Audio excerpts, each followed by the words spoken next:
अब ध्यान दीजिए, अगर कोई नेशन डंपिंग करेगा तो उससे क्या होगा, उसका इस पॉलिसी से क्या लेना देना है। जब भी कोई नेशन डंपिंग करता है गाइस, तो उसकी वजह से उसकी सेल्स ऑब्वियसली फॉरेन मार्केट में बढ़ जाएगी, राइट। मैं शर्ट का एग्जांपल ही ले लेता हूं। यूके मान लीजिए इंडिया में डंपिंग कर रहा है, तो यूके ने अपने बूट का प्राइस रख दिया 50 रुपीज, जबकि वो 100 रुपीज का है।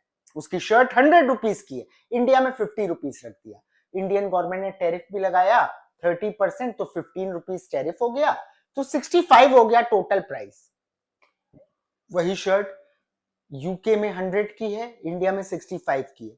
और इंडिया में जो indigenous domestic shirt manufacturing companies हैं, वो शर्ट को 110, 115 में सेल कर रहे हैं। तो आप खुद बताइए कंज्यूमर क्या करेगा, यूके की शर्ट लेगा।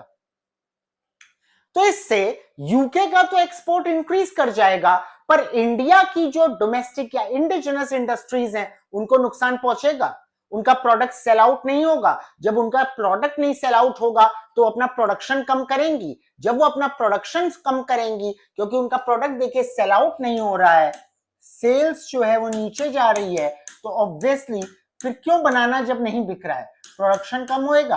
प्रोडक्शन कम होने से जीडीपी कम होना शुरू हो जाएगा, यस और नो। जीडीपी कम हो रहा है तो अब लोग इन्वेस्ट भी कम करेंगे।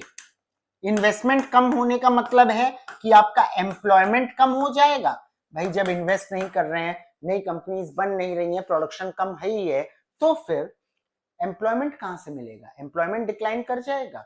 लोगों के पास लिक्विडिटी, पैसा नहीं होगा, फिर लिक्विडिटी डिक्लाइन कर जाएगी और हम डिफ्लेशन के सिनेरियो में चले जाएंगे। और ये ज्यादा समय तक कंटिन्यू हुआ, दैट मींस अगर ये दो कॉन्टिन्यूअस टर्म्स तक कंटिन्यू हो गया तो रिसेशन भी आ सकता है।